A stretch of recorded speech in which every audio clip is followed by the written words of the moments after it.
LK Advani और प्रमोद महाजन जो थे लाइव ये सारी चीजें देख रहे थे। अगर वो वायर नहीं टूटती उस टाइम पे तो ये लोग इतना सामान लेके आए थे कि आधा पार्लियामेंट तक उड़ सकता था। ये जो गाड़ी चला रहा था आतंकी, उसका कॉलर पकड़ के उसके ऊपर बंदूक लगा देते हैं। यही इस पूरे इंसिडेंट की जड़ है और यहीं से अफजल की जो जिंदगी थी वो हमेशा के लिए बदल जाती है। वो वाइस प्रेसिडेंट के कॉन्वॉय जो कि गेट नंबर 11 पे वेट कर रहे थे, उनकी गाड़ी में जाके टक्कर मार देते हैं लोग। लाल कृष्ण आडवाणी जी को प्रमोद महाजन जो थे वो हाथ से पकड़ के अपने कमरे में ले जाते हैं और उनके कमरे में सीसीटीवी कैमरा। जैसे इनकी एम्बेसडर कार पार्लियामेंट के एरिया में पहुंचती है, ये लोग गाड़ी रोकते हैं और मिनिस्ट्री ऑफ होम अफेयर वाला जो फेक स्टिकर था, ये चीज सुनते ही पीएम अटल बिहारी वाजपेयी जी और सोनिया गांधी जी ये अपने गवर्नमेंट बंगलो जो था इनका, उसके लिए रवाना हो जाते हैं। देखिए, जम्मू एंड कश्मीर में एक बारामूला डिस्ट्रिक्ट है। इस डिस्ट्रिक्ट में सुपोर टाउन है जिसमें दू अबगाह नाम का एक गांव है और इसी गांव में ईयर 1969 में एक ऐसे आदमी का जन्म होता है जिसकी वजह से देश के लोकतंत्र का मंदिर यानी कि पार्लियामेंट खतरे में आ जाता है, जिसका नाम था मोहम्मद अफजल गुरु। अफजल गुरु ने ईयर 1988 आते आते सुपोर में अपनी स्कूलिंग पूरी की और सेम ईयर में एक झेलम वैली मेडिकल कॉलेज था, उसमें MBBS में एडमिशन ले लिया। लेकिन उस टाइम पे अफजल के घर की जो फाइनेंशियल कंडीशन थी वो ज्यादा सही नहीं थी और उसका यह भी मानना था कि कॉलेज में अलग अलग तरीके से डिस्क्रिमिनेशन हुआ है उसके साथ। तो इन सारी वजहों को देखते हुए अफजल गुरु जो था वो सिर्फ 1 साल के अंदर ही इस कॉलेज से ड्रॉप आउट हो जाता है और अपना छोटा मोटा काम करने लगता है। अब इसी टाइम पे क्या था कि कश्मीर के हालात भी उतने सही नहीं थे। कश्मीर के अंदर सेपरेटिस्ट मूवमेंट बहुत ही तेजी से फैल रही थी जिसको Jammu Kashmir liberation front JKLF चला रहा था। और JKLF की एक खासियत थी कि ये जो कम उम्र वाले कश्मीरी होते थे उनको ज्यादा रिक्रूट करते थे इंडिया के खिलाफ लड़ाई के लिए। तो इसी टाइम पे क्या होता है कि JKLF के 2 पावरफुल और पॉपुलर लीडर थे कश्मीर के अंदर, यासिन मलिक और हामिद शेख। इनकी नजर अफजल गुरु पे पड़ती है जो थोड़ा बहुत पढ़ा लिखा था, तो उनको लगा कि हमारे ज्यादा काम आएगा, तो ये इसके टच में आते हैं और मल्टीपल मीटिंग्स और मोटिवेशन के बाद JKLF ज्वाइन करा लेते हैं। और JKLF उस टाइम पे क्या करता था कि यंग कश्मीरियों को रिक्रूट करने के बाद उनको POK के मुजफ्फराबाद में ट्रेनिंग करने के लिए भेजता था। तो ठीक 1 साल बाद यानी कि ईयर 1990 में ये जो यासिन मलिक था JKLF का, ये अफजल गुरु को भी कश्मीर से POK के मुजफ्फराबाद भेजता है। मुजफ्फराबाद पहुंचने के बाद अफजल गुरु और उसके साथ जो यंग लड़के रिक्रूट हुए थे, इन सबको एक पुरानी मैच बॉक्स फैक्ट्री में ले जाया जाता है और इस फैक्ट्री में जब ये लोग पहुंचते हैं तो जो पाकिस्तान की ISI थी वहां पे पहले से ही वो अपना कैंप जो थी वहां पे चला रही थी। तो इन लोगों की भी जो ट्रेनिंग थी वो इसी फैक्ट्री में स्टार्ट हो जाती है और इस पूरी ट्रेनिंग को पाकिस्तान की आर्मी का ऑफिसर जैनुलाब्दीन जो था वो पूरी करवाता है। तो अफजल और उसके साथ कम उम्र के 80 लड़के और थे, इनकी 2.5 महीने तक वहां पे ट्रेनिंग चलती है। इस पूरी ट्रेनिंग में ये जो जैनुलाब्दीन था, इसने इन 80 लड़कों को हथियार चलाने से लेके कश्मीर के अंदर जाके कैसे कम्युनिकेशन नेटवर्क हो गया, एजुकेशनल इंस्टीट्यूट्स हो गए, इंपॉर्टेंट ब्रिजेस जो हो गए, उनको कैसे नुकसान पहुंचाया जा सकता है, इन सबकी ट्रेनिंग दी जाती है। अब इसके बाद जब इनकी ट्रेनिंग जो थी वो पूरी हो जाती है तो अफजल जो उनके साथ बाकी लड़के थे उनको हथियार वगैरह दिए जाते हैं। तो अफजल को भी लौटते टाइम एक AK-47 3 लोडेड मैगजीन और 10,000 रुपए दिए जाते हैं। और ये सारी चीजें होने के बाद अफजल गुरु और इसके साथ जो लड़के थे इनको कुपवारा के त्रिगाम सेक्टर के थ्रू इंडिया में एंट्री करवा दी जाती है। अभी जितने लड़के थे वापस कश्मीर में घुस तो गए थे, लेकिन इनकी किस्मत बहुत खराब थी क्योंकि इसी टाइम पे इंडिया की जो सिक्योरिटी फोर्सेस थी उनको इंटेल मिल जाता है कि एक पूरा का पूरा बैच POK में ट्रेनिंग लेके हथियारों के साथ कश्मीर में घुस चुका है। और इस इंटेल के आते ही जो सिक्योरिटी फोर्सेस थी वो बैक टू बैक कश्मीर के अंदर इनको पकड़ना स्टार्ट करती हैं और कई सारे लड़कों को पकड़ लेती हैं। तो अब ये सारी चीजें देख के अफजल के जो घर वाले थे वो भी बहुत ज्यादा परेशान हो जाते हैं कि अफजल का भी नंबर आएगा और अफजल भी पकड़ा जाएगा। तो दिल्ली के मुखर्जी नगर में अफजल गुरु जो था उसका एक कजन रहता था, शौकत हुसैन गुरु। ये वही शौकत है जिसने नक्शा वगैरह सब आगे चल के बनाया था, अभी सारी डिटेल्स आएंगी आगे। तो अफजल के परिवार वालों ने क्या किया कि अफजल को उसके कजन यानी शौकत के घर मुखर्जी नगर भेज दिया। अब अफजल जो था वो सारी चीजों से दूर मुखर्जी नगर में शौकत के पास पहुंच जाता है, DU के अंदर पॉलिटिकल साइंस में एडमिशन भी ले लेता है और साइड में छोटे मोटे कमीशन एजेंट टाइप जो काम होते हैं, छोटे छोटे काम जिनसे पैसा कमाया जा सके, वो सब स्टार्ट कर दिया था। तो अफजल और शौकत जो थे ये तो साथ में रह रहे थे और पढ़ाई कर रहे थे, लेकिन इनके साथ साथ एक आदमी और था जो कि बारामूला से था और DU के अंदर अरेबिक लैंग्वेज जो होती थी वो भी सिखाता था, जिसका नाम था सैयद अब्दुल रहमान गिलानी, SAR गिलानी। तो सेम जगह से ये तीनों थे, प्लस यूनिवर्सिटी भी सेम थी, तो इनकी दोस्ती बहुत गहरी हो जाती है और आगे चल के यही दोस्ती इन तीनों पे बहुत भारी पड़ती है। देखिए, अब तक जो कहानी आपने सुनी है उससे आप समझ गए होंगे कि अफजल गुरु का इसमें हाथ था। इनफैक्ट अफजल गुरु का एक खुद का एक इंटरव्यू भी है जिसमें वो खुद इस पूरे अटैक की कॉन्स्पिरेसी के बारे में बता रहा है। इस इंटरव्यू के बारे में आप सुन सकते हो कुक्कू FM के audio show the interview Afzal Guru. इसमें इंडियन पार्लियामेंट के अटैक से लेके उसकी डेथ तक बहुत सारी चीजों को अच्छे से बताया गया है। कुक्कू FM एक ऑडियो एंटरटेनमेंट प्लेटफॉर्म है जहां 1.5 मिलियन से ज्यादा सब्सक्राइबर्स हैं। अब तक बहुत से लोग कुकू एफएम पे अपने पसंदीदा ऑडियो शो सुन चुके हैं और उनसे बहुत सारी नॉलेज भी गेन की होगी। लेकिन अगर आपने अब तक कुकू एफएम के ऑडियो शो नहीं सुने हैं तो अब आपके लिए कुकू एफएम ने 7 दिन का फ्री ट्रायल शुरू किया है। इस 7 दिन के दौरान आप पूरे प्लेटफॉर्म का कोई भी ऑडियो शो सुन सकते हैं, जिसमें 5000 प्लस शोज जो हैं वो शामिल हैं, वो भी बिल्कुल फ्री। ऑफर बहुत अच्छा है, तो अपने दोस्तों को और फैमिली मेंबर्स को भी जरूर बताएं। ये ऑफर एक बहुत ही लिमिटेड टाइम के लिए है, तो जल्दी इसको अवेल करें। और हां, after 7 days the subscription plan will be activated. तो अभी जाके डिस्क्रिप्शन में जो स्पेशल लिंक है वहां से कुकू एफएम डाउनलोड करो और इसके साथ द इंटरव्यू अफजल गुरु, ये जो ऑडियो शो है, इसको जरूर सुनिएगा। तो टॉपिक पे वापस आते हैं। अब इसके बाद ईयर 1993 और 94 तक अफजल जो था वो अपनी ग्रेजुएशन वगैरह कंप्लीट करता है डीयू से। तो इधर अफजल की ग्रेजुएशन कंप्लीट हो रही थी और कश्मीर के अंदर क्या हो रहा था, सिक्योरिटी फोर्सेज जो थी वो बहुत ज्यादा एक्टिव हो चुकी थी। और इसी पर्टिकुलर टाइम पे सिक्योरिटी फोर्सेज ने एक ड्राइव चलाई थी जिसमें यंग कश्मीरी जो इंडिया के खिलाफ हो गए थे उनको सरेंडर करके एक नई लाइफ शुरू करने का एक मौका दिया जा रहा था, उनको इन्वाइट किया जा रहा था। तो ईयर 1994 में अफजल की ग्रेजुएशन भी पूरी हो गई थी, प्लस उसके घर वाले भी इंसिस्ट करते हैं कि यहाँ कश्मीर में आके आप सरेंडर कर दो। तो अफजल जो था वो दिल्ली से कश्मीर आता है ताकि इन सब चीजों से उसका नाम हट सके।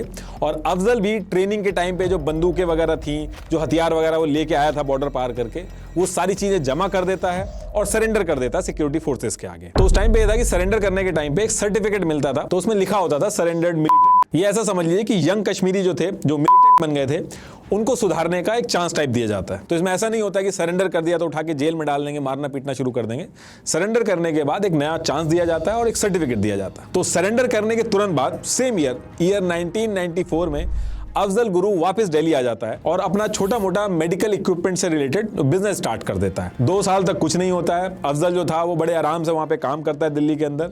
लेकिन ईयर 1997 में अफजल दोबारा से अपने होम टाउन चला जाता है और वहां पे जाके अपना काम करना चाहता है। तो उसने कमीशन बेसिस पे मेडिकल और सर्जिकल आइटम्स जो होते थे उनका एजेंट बन गया था वो, और अपना उसी एरिया में इक्विपमेंट वगैरह सप्लाई करता था अलग अलग जगह पे। तो कई सालों तक कश्मीर में काम करने के बाद डेट आती है फरवरी 2001। तो इस दिन क्या होता है कि अफजल जो था वो श्रीनगर के लाल चौक के पास एक दुकान पर सर्जिकल आइटम की सप्लाई कर रहा था। और यहीं पे अफजल की जो मुलाकात होती है वो तारिक अहमद नाम के एक आदमी से होती है। अब अफजल की जो तारिक से मुलाकात होती है यहाँ पे, यही इस पूरे इंसिडेंट की जड़ है और यहीं से अफजल की जो जिंदगी थी वो हमेशा के लिए बदल जाती है। तो होता क्या है कि इस मीटिंग में तारिक जो है वो अफजल को बताता है कि वो अनंतनाग डिस्ट्रिक्ट का है, वहां का रहने वाला है और कश्मीर के हालातों पे ये दोनों काफी देर तक बात करते हैं और इसके बाद मल्टीपल टाइम मिलते भी हैं। इनकी दोस्ती भी काफी अच्छी हो जाती है। तो ऐसे ही एक दिन ये लोग श्रीनगर के अंदर बटुरालू मस्जिद थी, वहां पे नमाज पढ़ रहे थे। तो वहां से नमाज पढ़ने के बाद तारिक और अफजल की काफी देर बात होती है और इसी बीच में तारिक अफजल को सच बताता है। तारिक कहता है कि वो पाकिस्तान का रहने वाला है और जैश-ए-मोहम्मद जो है उसके लिए काम करता है। और काफी देर बात करने के बाद ये अफजल को भी जैश-ए-मोहम्मद ज्वाइन करने के लिए कन्विंस कर लेता है और उसको समझाता है कि अगर तुम ऐसा करोगे, एक तो तुम अपने लोगों के लिए लड़ोगे और साथ साथ में जो तुम्हारी फाइनेंशियल कंडीशन है, जो पैसों की दिक्कत है, ये भी हम सही करा देंगे। अब ये सारी बात होने के बाद तारिक जो था वो अफजल को एक ऐसे आदमी के पास ले जाता है जो इंडिया का सबसे बड़ा दुश्मन है, जिसने सबसे ज्यादा आतंकी हमले इंडिया के खिलाफ प्लान किए। तारिक जो था वो अफजल को डायरेक्ट जैश-ए-मोहम्मद के सुप्रीम कमांडर गाजी बाबा से मिलवा देता है। अब गाजी बाबा जो था वो था तो पाकिस्तान का, लेकिन इसने अपना बेस जो था वो कश्मीर की कई सारी पहाड़ियों में बना रखा था और ऐसे ही एक बेस इसने ado hills, Pahalgam, Jammu and Kashmir में बना रखा था। तो इसी पर्टिकुलर बेस पे तारिक जो है वो अफजल को लेके जाता है। इस बेस पे 60 से ज्यादा हेवीली आर्म्ड मिलिटेंट्स थे, वायरलेस सेट्स थे, सैटेलाइट फोन्स थे, सारा कुछ था वहां पे। अब अफजल के वहां पहुंचने के थोड़ी देर बाद ही गाजी बाबा वहां पे आता है और मीटिंग स्टार्ट होती है इन लोगों की। और इसी मीटिंग में गाजी बाबा जो था वो अफजल को काफी मोटिवेट करता है और समझाता है कि आप मदद करो हमारी इस लड़ाई में, ये लड़ाई बहुत जरूरी है और इस लड़ाई में जैश-ए-मोहम्मद का मसूद अजहर और लश्कर-ए-तोयबा साथ मिलकर आ रहे हैं और दिल्ली के इंपॉर्टेंट प्लेसेस पे हमला करेंगे। अब अफजल जो था वो ऑलरेडी दिल्ली में रह चुका था, वहां के बारे में जानता था।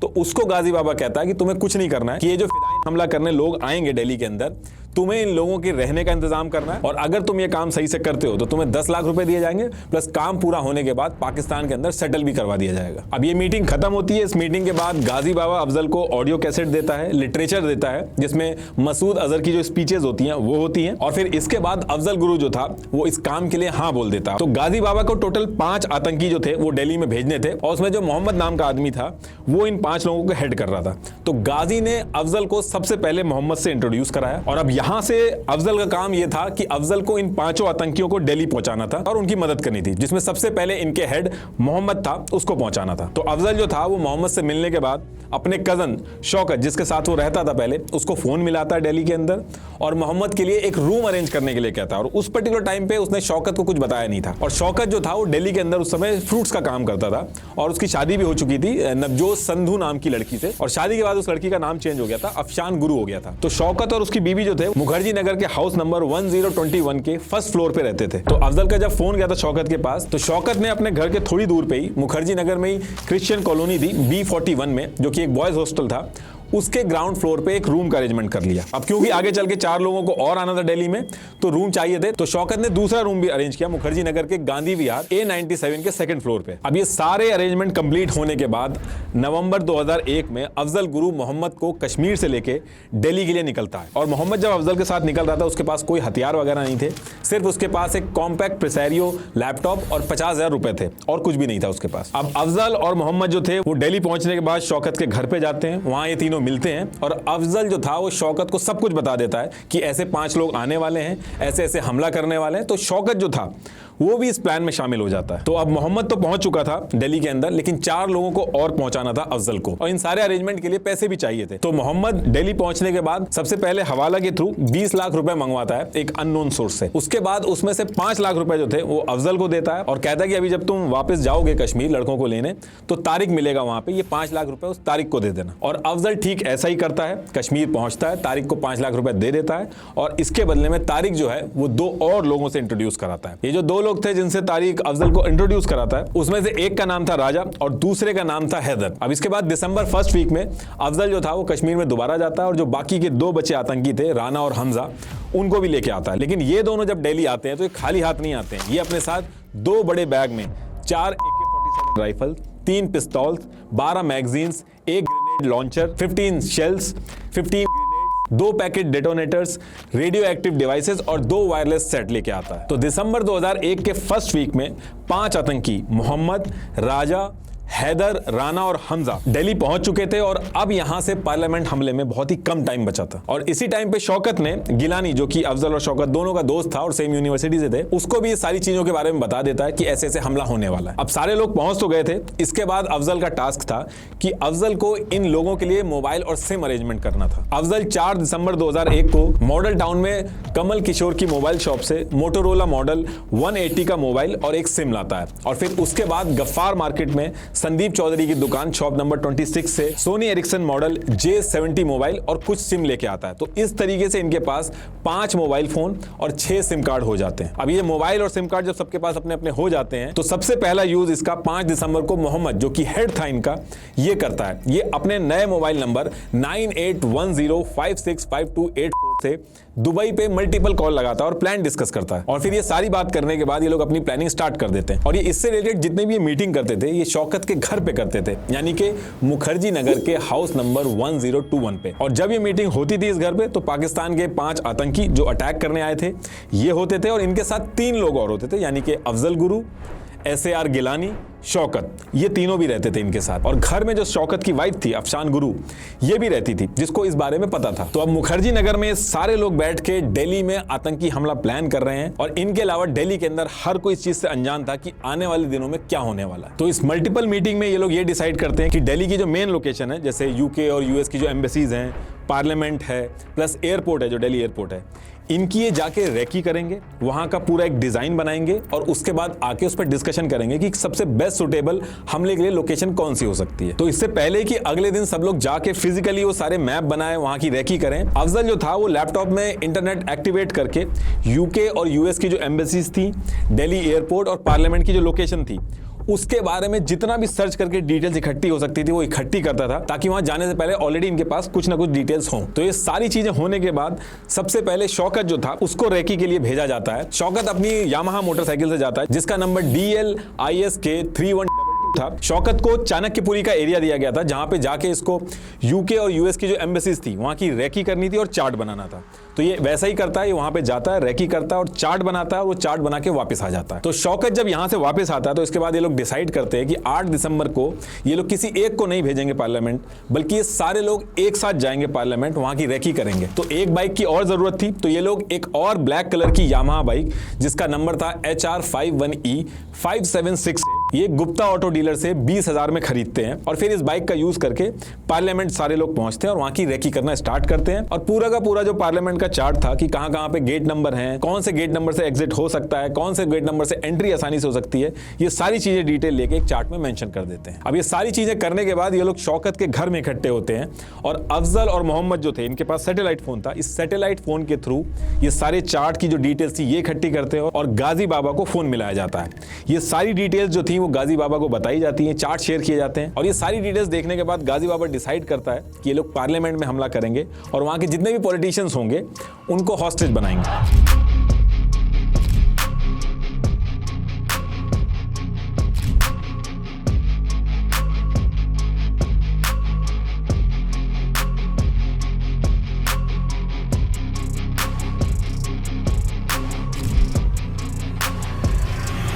और गाजी बाबा से गो अहेड मिलने के बाद ये जितने भी लोग थे सारे लोग हमला करने की तैयारी में लग जाते हैं अगले दिन से। अब इसके बाद इनको बहुत ही कम टाइम में बहुत सारी चीजों का इंतजाम करना था। जैसे इसके बाद इन्हें 7:2:1 के रेशियो में ammonium nitrate, ammonium silver, ammonium powder और सल्फर का इंतजाम करना था ताकि इन केमिकल्स का यूज करके लोग बना सके। और ये जो सारे केमिकल्स थे ये बाजार में मिल जाते हैं आसानी से। तो इसका भी जो काम दिया गया था ये अफजल को दिया गया था। तो अफजल 6 दिसंबर को हमजा के साथ दिल्ली में खादी बौली एरिया में अनिल कुमार की दुकान से 50 केजी अमोनियम नाइट्रेट खरीदता है। ऐसे ही तुलाराम एंड सन से 15 KG silver powder, 5 KG sulphur, 30 KG capacity का स्टील ड्रम, मिक्सचर ग्राइंडर और जार के साथ ये लोग ड्राई फ्रूट्स भी खरीदते हैं ताकि ऑपरेशन लंबा चले तो इनके पास खाने के लिए कुछ रहे। अब ये सामान तो ये लोग ले आए थे, लेकिन ये जो रूम इन्होंने रेंट पे लिए थे छोटे थे, तो इनको ये सब बनाने के लिए, कार वगैरह पार्क करने के लिए, हर एक चीज करने के लिए एक बड़ा घर चाहिए था। तो 9 दिसंबर 2001 को ये लोग मुखर्जी नगर के इंदिरा विहार में हाउस नंबर 281 जो कि 2nd फ्लोर पे था, उसको प्रॉपर्टी डीलर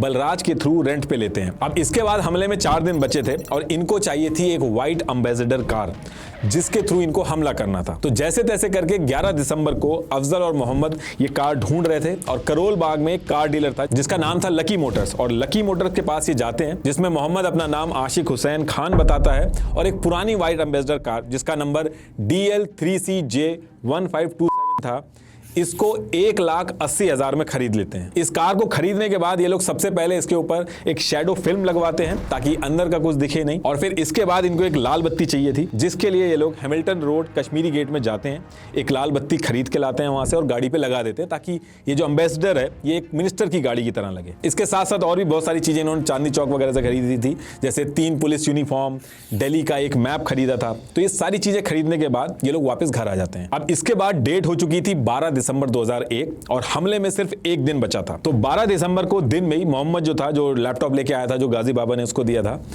उसका यूज करके मिनिस्ट्री ऑफ होम अफेयर का एक फेक स्टिकर बनाता है कार पे लगाने के लिए, उसको प्रिंट कर लेता है उसी से। इसके साथ साथ 8 फेक आईडी कार्ड भी प्रिंट करके बनाता है जिससे इनकी एंट्री पार्लियामेंट में आसानी से हो जाए। ये जो फेक आईडी कार्ड्स थे ये कंप्यूटर इंस्टीट्यूट्स के नाम पे बने थे, जिसमें फोटो तो इनकी थी लेकिन इनका जो नाम था, इंस्टीट्यूट का जो नाम था, एड्रेस जो था, इशू डेट जो थी, ये सारी चीजें इन्होंने गलत मेंशन कर रखी थी। और इन सारे आईडी कार्ड्स पे एक चीज थी कि एक ही मोबाइल नंबर सारे आईडी कार्ड्स पे लिखा था और ये जो नंबर लिखा था इसी के थ्रू ये हमले के बाद पकड़े जाते हैं। पुलिस इसी से बहुत बड़ा क्लू निकालती है, वो अभी आगे बताऊंगा आपको। ये इस तरीके से डिटेल्स मेंशन की थी इन्होंने आईडी कार्ड में। अब ये सारा अरेंजमेंट करते करते 12 तारीख हो गई थी, पूरी रात हो चुकी थी और हमला होने में कुछ ही घंटे बचे थे। और 12 तारीख को ये लोग जो सामान वगैरह लाए थे वगैरह बना के बैटरी और वायर के साथ ये सारी चीजें कार के अंदर फिट कर देते हैं। अब इसके बाद मोहम्मद जो कि इनका हेड था, वो जहां पे गाड़ी वगैरह असेंबल कर रहा था वहीं पे अफजल को बुलाता है।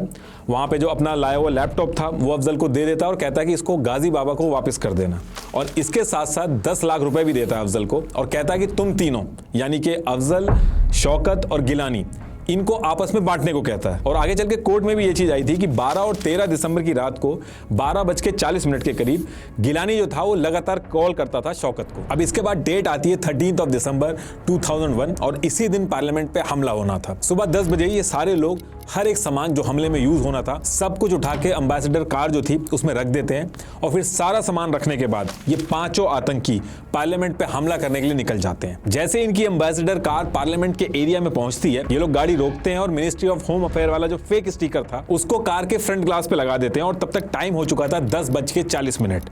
इसी पर्टिकुलर टाइम पे मोहम्मद जो था वो अफजल गुरु को फोन करके पूछता है कि टीवी पे देख के बताओ कि पार्लियामेंट के अंदर वीवीआईपी कौन कौन है। लेकिन उस पर्टिकुलर टाइम पे जो अफजल था वो आजादपुर मंडी में था और वहां की अचानक से लाइट चली गई थी, तो अफजल ये सारी डिटेल्स बता ही नहीं पाता है। अब यहां से शौकत, अफजल और गिलानी इन तीनों का काम खत्म हो चुका था। ये पांचों आतंकी जो थे ये गाड़ी लेके आगे पार्लियामेंट की तरफ बढ़ रहे थे और इसी टाइम पे अफजल और शौकत डिसाइड करते हैं कि वो वापस कश्मीर चले जाएंगे, दिल्ली में नहीं रुकेंगे। लेकिन गिलानी जो था वो कहता है कि वो दिल्ली में ही रुकेगा और उसके हिस्से के जो 2 लाख रुपए हैं वो कहता है कि कश्मीर में मेरी फैमिली को दे देना। तो गिलानी तो दिल्ली के अंदर ही रुकता है और अफजल और शौकत क्या करते हैं, एक ट्रक था जो कि शौकत की जो वाइफ थी उसके नाम पे रजिस्टर था जिसका नंबर था HR38E6733। इसमें बैठ के लोग आराम से श्रीनगर के लिए निकल जाते हैं। अब इधर ये लोग श्रीनगर के लिए निकल जाते हैं और ये जो 5 आतंकी एम्बेसडर में बैठ के पार्लियामेंट की तरफ हमला करने के लिए बढ़ रहे थे ये बहुत ही पास पहुंच गए थे और करीब 11 बजने वाले थे और पार्लियामेंट का जो सेशन था वो भी एग्जैक्टली 11 बजे ही स्टार्ट होना था। तो देखिए पुरानी जो इंडियन पार्लियामेंट की बिल्डिंग थी उस टाइम पे वो राउंड शेप में थी जिसमें एंट्री करने के लिए 12 बड़े वुडन गेट थे 1 से लेके 12 तक और एंटी क्लॉक डायरेक्शन में थे ये, जिसमें से ये जो गेट नंबर 11 है यहां से इंडिया के वाइस प्रेसिडेंट की एंट्री और एग्जिट होती है और ये जो बाकी के गेट्स होते हैं वहां से बाकी के पॉलिटिशियंस आते जाते हैं। ये जो पार्लियामेंट की बिल्डिंग है इसके चारों तरफ एक बड़ी सर्किल शेप में एक रोड है, तो इस रोड पे भी पहुंचने के लिए 7 आयरन गेट्स राउंड शेप में बैरिकेडिंग टाइप जैसे होती है वैसे लगे हुए थे। ये वो 7 एंट्री पॉइंट थी। तो जब भी यहां पे कोई गाड़ी आती है तो वहां पे आईडी वगैरह चेक करानी होती है और चेक होने के बाद ही आप इस रोड पे आ सकते हैं। बेसिकली आईडी चेक करा के जब आप इस रोड पे आ जाते हैं तो इसका मतलब कि आप पार्लियामेंट कॉम्प्लेक्स में एंट्री कर चुके हैं। 2001 के टाइम पे जो पुराना पार्लियामेंट था उसमें 3 लेयर सिक्योरिटी थी जिसको सीआरपीएफ, आईटीबीपी और दिल्ली पुलिस देख रही थी। तो उधर से ये जो 5 आतंकी थे ये अपनी एम्बेसडर कार में पार्लियामेंट की तरफ पहुंच रहे थे और इधर पार्लियामेंट में विंटर सेशन जो था वो चल रहा था और राज्यसभा और लोकसभा दोनों फंक्शन में थे। तो इसके बाद 11 बजते ही पार्लियामेंट का जो सेशन था वो स्टार्ट हो जाता है और ये जो सेशन था इसको 1 बजे चलना था, लेकिन सेशन के बीच में एक दिक्कत हो जाती है। उस टाइम पे बीजेपी की सरकार थी तो कारगिल वॉर के जो शहीद थे उनके महंगे कॉफिन को खरीदने के लिए ऑपोजिशन यानी कि कांग्रेस जो था वो बीजेपी के नेताओं के रेजिग्नेशन की मांग कर रहा था और बहुत ज्यादा हू हल्ला हो रहा था पार्लियामेंट के अंदर। और जब बहुत ज्यादा हल्ला होने लगता है तो स्पीकर जो थे वो 11:20 पे ही 40 मिनट के लिए पूरा सेशन जो था वो रोक देते हैं और कहते हैं अब इसके बाद 12 बजे दोबारा से सेशन स्टार्ट होगा। अब ये चीज सुनते ही पीएम अटल बिहारी वाजपेयी जी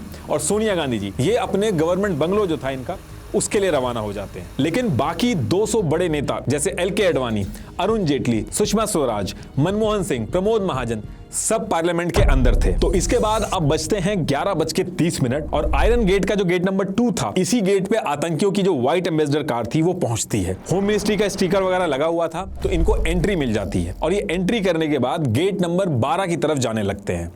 प्लान इनका ये था कि ये कार जो है ये चुपचाप कहीं पे पार्क कर देंगे और ब्लास्ट कर देंगे और फिर उसके बाद सारी की सारी जो 3 लेयर सिक्योरिटी है उसका ध्यान कार पे होगा और जब सारे लोगों का ध्यान कार पे होगा तो ये लोग पार्लियामेंट के अंदर घुस के सारे नेताओं को बंदी बना लेंगे और उसके बाद फिर नेगोशिएशन करेंगे। तो ये इनका प्लान था। लेकिन जैसे ही ये आतंकी अपनी एम्बेसडर कार लेके आयरन गेट से एंट्री करते हैं तो ये लोग हड़बड़ी में जो इनकी एम्बेसडर कार थी उसको नॉर्मल स्पीड से तेज चला रहे थे। तो अब नॉर्मली क्या होता है, नेताओं की जो एम्बेसडर कार होती है वो नॉर्मल स्पीड पर चलती है। तो जब इनकी कार नॉर्मल स्पीड से तेज जा रही थी तो वॉच एंड वार्ड के स्टाफ मेंबर जेपी यादव जो थे उनको ये चीज देख के थोड़ा अजीब लगता है कि ये जो गाड़ी है ये इतनी तेजी में क्यों जा रही है। तो जैसे इनको शक होता है वो इस कार को रोकने की कोशिश करते हैं, लेकिन ये लोग अपनी एम्बेसडर कार रोकते नहीं है बल्कि और तेज स्पीड करके भागने लगते हैं। अब यहां से जेपी यादव जो थे उनका जो डाउट था वो और बढ़ जाता है, तो वो इनकी गाड़ी का पीछा करने लगते हैं। तो एक तरफ ये गाड़ी तेजी से ले लेके आ रहे थे जिसके पीछे जेपी यादव इनका पीछा कर रहे थे और दूसरी तरफ वाइस प्रेसिडेंट कृष्णकांत जो थे वो गेट नंबर 11 से निकलना था उनको। तो वाइस प्रेसिडेंट का जो स्कॉट व्हीकल का जो कॉन्वॉय था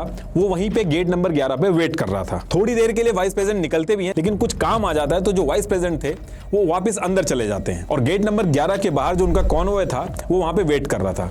और दूसरी तरफ से भागते भागते जो आतंकियों की गाड़ी थी ये जल्दबाजी के चक्कर में इसी कॉन्वॉय के बगल में ले जाते हैं फिर धीरे धीरे रिवर्स करने लगते हैं और हड़बड़ी में ये जब रिवर्स कर रहे होते हैं तो इनकी गाड़ी जो थी वो वाइस प्रेसिडेंट के कॉन्वॉय जो कि गेट नंबर 11 पे वेट कर रहे थे उनकी गाड़ी में जाके टक्कर मार देते हैं लोग। लेकिन इस टक्कर की वजह से एक चीज अच्छी हो जाती है कि आतंकियों की कार में जो एलईडी लगा था उसके डेटोनेटर की वायर लूज हो जाती है, जिसकी वजह से जो लगा हुआ था इनका वो काम करना बंद कर देता है। और अगर वो वायर नहीं टूटती उस टाइम पे तो ये लोग इतना सामान लेके आए थे कि आधा पार्लियामेंट तक उड़ सकता था। तो जैसे ही टक्कर लगती है वाइस प्रेसिडेंट के कॉन्वॉय से ड्राइवर शेखर और दिल्ली पुलिस के एएसआई जीत राम, ये जो गाड़ी चला रहा था आतंकी, उसका कॉलर पकड़ के उसके ऊपर बंदूक लगा देते हैं। और इसके बाद जैसे ही ये चीज होती है एकदम से एम्बेसडर के सारे गेट खुलते हैं और अंधाधुंध से फायरिंग स्टार्ट हो जाती है। तो जैसे ये लोग निकलते हैं उसके बगल में ही देशराज नाम के जो माली थे वो वहीं पे पेड़ों की कटाई कर रहे थे। तो ये लोग निकलते ही सबसे पहले इनको गोली मारते हैं और इसी के साथ साथ एएसआई जीत राम जो थे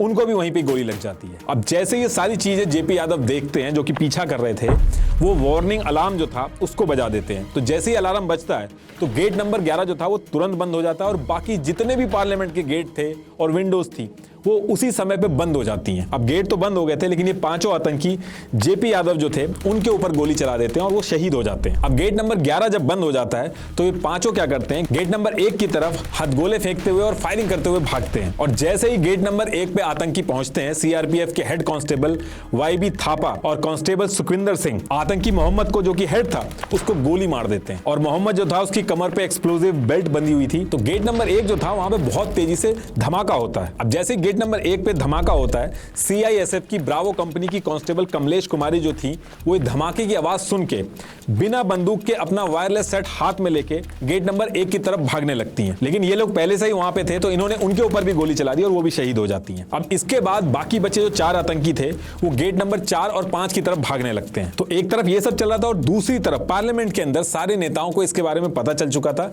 कि किसी तरीके का अटैक हुआ है और सारे के सारे जो नेता थे वो सीट के नीचे छुप गए थे। लाल कृष्ण आडवाणी जी को प्रमोद महाजन जो थे वो हाथ से पकड़ के अपने कमरे में ले जाते हैं और उनके कमरे में सीसीटीवी कैमरा की 8 स्क्रीन लगी हुई थी। और ये जो स्क्रीन लगी हुई थी इन स्क्रीन के ऊपर एलके आडवाणी और प्रमोद महाजन जो थे लाइव ये सारी चीजें देख रहे थे, जिसको देख के ये दोनों ही बहुत ज्यादा शॉक थे। जब ये 4 आतंकी गेट नंबर 5 की तरफ जा रहे थे तो बीच में गेट नंबर 9 भी आता है और इसी गेट पे सीआईएसएफ के कांस्टेबल संतोष सिंह थे और ये चारों जो थे ये एकदम इनके टारगेट पे थे। तो इन 4 में से 3 यानी कि हमजा, राजा और राणा इनको अकेले संतोष सिंह ही निपटा देते हैं। अब अकेला हैदर बचा था जो गेट नंबर 5 की तरफ भाग रहा था पाकिस्तान के नारे लगाते हुए और हथगोले वगैरह फेंकते हुए। बहुत देर भागने के बाद जब सारे गेट बंद थे, सारी खिड़कियां बंद थी, तो वहीं पे दूरदर्शन की केबल थी। तो ये दूरदर्शन की केबल को पकड़ के फर्स्ट फ्लोर पे चढ़ने की कोशिश करता है और इसको सीआरपीएफ के कांस्टेबल श्यामवीर सिंह एक ही शॉट में खत्म कर देते हैं। तो कुल मिला के 30 मिनट के अंदर यानी कि 12:15 तक ये पूरा का पूरा हमला जो है उसको रोक दिया जाता है और इन पांचों को खत्म कर दिया जाता है। लेकिन जगह जगह पे इन्होंने हथगोले फेंक रखे थे वो 2-3 घंटे तक फटते रहते तो उसको क्लियर करने में ज्यादा टाइम लगा। अब जब ये सारी चीजें हो गई थी तो सिक्योरिटी गार्ड जो थे वो नेताओं को पार्लियामेंट से निकलने के लिए कहते हैं, लेकिन नेता जो थे वो काफी डर गए थे, वो बाहर ही नहीं निकल रहे थे। 1-2 घंटे तक जो नेता थे उनको मनाया जाता है कि वो पार्लियामेंट से बाहर निकल जाएं, अब खतरे की कोई बात नहीं है। लेकिन नेता एक कंडीशन रखते हैं कि जब आर्मी वाले एक गार्ड बनाएंगे तो उसके बीच में से ये लोग निकलेंगे। तो फिर ऐसा ही किया जाता है और सारे के सारे नेता सेफली निकल जाते हैं। लेकिन इन्हीं सब के बीच में एलके आडवाणी जो थे वो मरे हुए आतंकियों के पास जाते हैं और उनको देखते ही वो सबसे पहली लाइन यही बोलते हैं, दे लुक लाइक पाकिस्तानी। तो ये खतरा तो टल गया था लेकिन हमारे 9 लोग जो थे वो शहीद हो चुके थे। अब इसके बाद इस पूरे एरिया के अंदर एक्सपर्ट्स की जो टीम थी वो पहुंच जाती है एविडेंस वगैरह कलेक्ट करने। तो व्हाइट एम्बेसडर जो लेके आते हैं उसकी पूरी जांच करती है वो, उसमें ड्राई फ्रूट्स के साथ साथ और भी बहुत सारे सामान मिलते हैं और उसमें एक स्टिकर के ऊपर एक मैसेज लिखा हुआ मिलता है, ये वो मैसेज था। और इसके साथ साथ कार के अंदर 30 केजी एक्सप्लोजिव मटेरियल जो था वो मिलता है। इसके बाद एक्सपर्ट्स की टीम जो थी वो गेट नंबर 1 जहां मोहम्मद था उसकी बॉडी के पास पहुंचती है, जहां पे 3 सिम मिलते हैं जिनसे ये इतने नंबर डायल हुए थे। इसके साथ साथ जीएसएम कम सैटेलाइट नंबर भी मिला था 882165115017। इस जीएसएम सैटेलाइट नंबर पे लोग बात करते थे और ये जो नंबर था जीएसएम सैटेलाइट वाला ये गाजी बाबा का नंबर था। और ऐसे ही जो एक्सपर्ट्स की टीम आई थी उनको गेट नंबर 9 पे जहां राणा, राजा, हमजा की बॉडी थी वहां पे भी इनकी जेब में से स्लिप वगैरह मिलती है जिन पे ये सारे नंबर लिखे हुए थे। लेकिन जितने भी नंबर वगैरह मिले थे उनसे ज्यादा कुछ तो नहीं हो पाया। लेकिन एक नंबर था जो हर किसी की आईडी पे मेंशन था, 9811489429। और इसी नंबर की वजह से पुलिस इस पूरे ऑपरेशन को पकड़ लेती है। और सेम टाइम पे टीवी पे न्यूज वगैरह भी चल रही थी, तो लकी मोटर्स के हरपाल सिंह न्यूज देखते ही बहुत ज्यादा घबरा जाते हैं, क्योंकि इनसे ही 2 दिन पहले एम्बेसडर कार खरीद के ले गए थे सारे आतंकी। तो हरपाल सिंह तुरंत दौड़ते हुए ओरिजिनल रिसिप्ट जो थी और जो फोटो थी इन आतंकियों की, ये सारी लेके पुलिस स्टेशन पहुंचते हैं और पुलिस को इन्फॉर्म कर देते हैं। उसके बाद पुलिस इनको जो बॉडी पड़ी हुई थी आतंकियों की, उनको पहचान वगैरह करा के इनको छोड़ देती है। अब ये जो कॉमन नंबर था जो सबकी आईडी पे मेंशन था, इसकी इंक्वायरी का काम दिया गया इंस्पेक्टर मोहन चंद शर्मा जी को। तो वो जब इसकी इंक्वायरी करते हैं तो पता चलता है कि जो नंबर है ये 6 नवंबर 2001 को एक्टिव हुआ है। ये अकेला नंबर था जो सारे नंबर से टच में था, लेकिन उस पर्टिकुलर टाइम पे स्विच ऑफ आ रहा था। तो पुलिस इसकी डिटेल्स निकलवाना स्टार्ट करती है और जैसे इस नंबर की रिपोर्ट सामने आती है तो पता चलता है कि 3 बार इस नंबर ने आतंकियों के हेड मोहम्मद को अलग अलग टाइम पे कॉल किया था। एक 10:40 पे, एक 11:04 पे और एक 11:22 पे। तो जैसे ही डिटेल सामने आती है पुलिस का ध्यान पूरी तरीके से इस नंबर की डिटेल निकालने में लग जाता है। तो पता करते करते ये पता चलता है कि इस नंबर से एक नंबर और टच में है, जो नंबर था 9811573506, इस नंबर के टच में था। तो ये नंबर जो था वो शौकत का था। तो जब शौकत के नंबर को भी ट्रेस किया जाता है तो पता चलता है एक और नंबर 9810081228 ये शौकत के टच में था, जो कि गिलानी का था। तो कहने का मतलब ये है कि टोटल 3 नंबर थे जो पुलिस के हाथ में आ गए थे, जो वर्किंग कंडीशन में थे, और पुलिस को इन्हीं की डिटेल्स से आतंकियों को पकड़ना था। तो शुरू के जो 2 नंबर थे वो एसआर कंपनी के कैश कार्ड वाले नंबर थे। तो कैश कार्ड की वजह से पुलिस को ज्यादा डिटेल इसकी नहीं पता चल पाई। लेकिन जो तीसरा नंबर था जो गिलानी वाला था वो एयरटेल का नंबर था और इसकी पेमेंट गिलानी ने गलती से अपने एसबीआई कार्ड से की थी, जिसकी वजह से गिलानी का जो एड्रेस था 535 DR मुखर्जी नगर दिल्ली, ये पुलिस के हाथ में आ जाता है। और ये इकलौता नंबर था जो ऑन था और गिलानी का यही नंबर इन सबको पकड़वाता है। अब ये सारी डिटेल्स पता चलने के बाद भी जो पुलिस थी वो कुछ देर इंतजार करती है और इंस्पेक्टर मोहन जो थे वो इन तीनों नंबर को सर्विलांस पे लगा देते हैं और पूरी टीम बैठ के वेट करती है ताकि इन नंबर पे कोई भी कॉल आए तो वो पूरी बात सुन सके। तो काफी देर वेट करने के बाद 14 दिसंबर 2001 को 12:52 पे कश्मीर से गिलानी का जो कजन था वो गिलानी के नंबर पे कॉल करता है। पूरी टीम में से इंस्पेक्टर हरिंदर सिंह जो थे, जो काफी देर से इसका वेट कर रहे थे, वो इसको इंटरसेप्ट कर लेते हैं और सारी बात रिकॉर्ड कर लेते हैं। तो उधर से गिलानी का जो कजन था वो कश्मीरी में बोलता है ये क्या करो, और इधर से गिलानी कश्मीरी में बोलता है ईचे जरूरी, मतलब कि उधर से वो पूछता है कि क्या कर दिया और इधर से जवाब में गिलानी कहता है कि ये जरूरी था। अब यहां से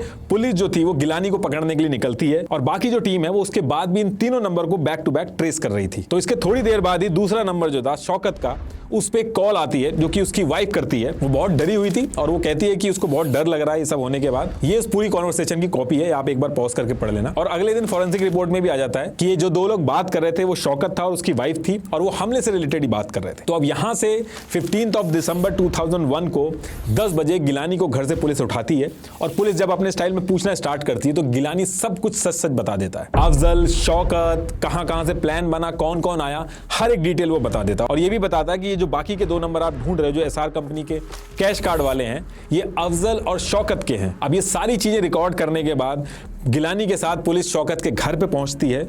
शौकत तो था नहीं लेकिन उसकी वाइफ मिलती है। तो 10:45 पे पुलिस उसकी वाइफ को भी पकड़ लेती है और अफसान गुरु जो उसकी वाइफ थी वो एक्सेप्ट कर लेती है कि उसे पार्लियामेंट की सारी प्लानिंग के बारे में पता था। और ये भी बताती है साथ में कि शौकत और अफजल जो हैं वो दिल्ली में नहीं है। उन्होंने एक ट्रक है जिसका नंबर है HR38E6733, इसमें बैठ के श्रीनगर पहुंच चुके हैं। अब ये जो ट्रक का नंबर था और जो सारी डिटेल थी पुलिस क्या करती है, इस श्रीनगर में भेज देती है और 15 दिसंबर 2001 को 11:30 पर अफजल और शौकत जो था उसको श्रीनगर में भी पकड़ लिया जाता है और दिल्ली पुलिस श्रीनगर में जाके अफजल और शौकत को दिल्ली उठा के ले आती है। जब दिल्ली पुलिस इनको अरेस्ट कर रही थी तो इनके पास से 10 लाख रुपए, एक कॉम्पैक्ट प्रेसारियो लैपटॉप, वही जो मोहम्मद ने गाजी बाबा को देने के लिए दिया था, और एक नोकिया का मोबाइल मिलता है जिसका IMEI नंबर ये था। और जब इस लैपटॉप को फोरेंसिक में भेजा जाता है तो पता चलता है कि सारी डिटेल्स, मिनिस्ट्री की डिटेल्स, मैप्स, फेक स्टिकर जो बनाए गए थे, सब इसी लैपटॉप से बनाए गए थे और ये पकड़े जाते हैं। और इस लैपटॉप से ये भी पता चलता है कि इन लोगों ने पाकिस्तान के इंटरनेट सर्विस प्रोवाइडर था एक माइक्रोनेट PK, इससे भी इंटरनेट एक्सेस लिया था। अब ये सारी चीजें पूछने के बाद जहां जहां ये लोग गए थे, जहां पे इन्होंने प्लानिंग करी थी, जहां से सामान खरीदा था, पुलिस इन सबको उठा के हर जगह ले जाती है, कंफर्म कराती है एक एक डिटेल्स। और ये सारी चीजें करने के बाद 17 दिसंबर 2001 को police lady herding medical college की मॉर्चरी में लेके गई इनको, ताकि हमले में जो मारे हुए आतंकी थे उनकी बॉडी को ये लोग कंफर्म करके बता सके कि ये वही थे। और जब ये सारी चीजें कंफर्म हो जाती हैं तो 20 दिसंबर 2001 को ACP राजवीर सिंह, अफजल गुरु, शौकत, अफसान पाकिस्तान, गिलानी, इन चारों को मीडिया के सामने इंटरव्यू के लिए लाते हैं। तो इन चारों में से बाकी तो कोई जवाब सवाल नहीं करता है, सिर्फ अफजल ही था जो बात कर रहा था मीडिया से। और इन्हीं सबसे बात करते करते अफजल एक जगह पे रुक के कहता है कि जो गिलानी है उसका कोई भी रोल नहीं है इसमें। जैसे ही वो अफजल बोल रहा था तो एसीपी राजबीर सिंह अफजल गुरु को डांट कर चुप करा देते हैं। और आगे चल के भी गिलानी और शौकत की जो वाइफ थी, पुलिस उनका आतंकियों से डायरेक्ट कनेक्शन जो था वो एस्टैब्लिश नहीं कर पाती है, तो ये दोनों बच जाते हैं। शौकत जो था उसको 10 साल की सजा होती है और अफजल को 9 फरवरी 2013 को सुबह 8 बजे दिल्ली के तिहाड़ जेल में ही दे दी जाती है। उसके बाद तिहाड़ जेल में ही मकबूल भट्ट की कब्र के बगल में इसको भी दफना दिया जाता है। अब देखिए ये सारी चीजें तो हो गई थी, लेकिन उस टाइम पे एक सिचुएशन और बन गई थी जिससे पाकिस्तान और इंडिया के बीच में वॉर जैसी सिचुएशन हो गई थी। एक्चुअली हुआ क्या था, 21 दिसंबर को इंडिया ने पाकिस्तान से अपने हाई कमिश्नर जो थे उनको वापस बुला लिया था। इंडिया ने अपने एयर स्पेस को पाकिस्तानी फ्लाइट्स के लिए बंद कर दिया था। फ्लाइट्स, ट्रेन, बसेस जो भी कंट्री के बीच में चलती थी सबको बंद कर दिया गया था। बॉर्डर पे 7 लाख सोल्जर इंडिया डिप्लॉय कर देता है और इसके जवाब में 3 लाख पाकिस्तान भी डिप्लॉय कर देता है। बाकी की जो कंट्रीज थी उन्होंने भी अपनी एम्बेसी से ट्रैवल एडवाइस इशू करके अपने स्टाफ को इंडिया से वापस बुला लिया था। इंडियन आर्मी में सब लोगों की छुट्टी कैंसिल कर दी जाती है। बात न्यूक्लियर वॉर तक पहुंचने लगती है।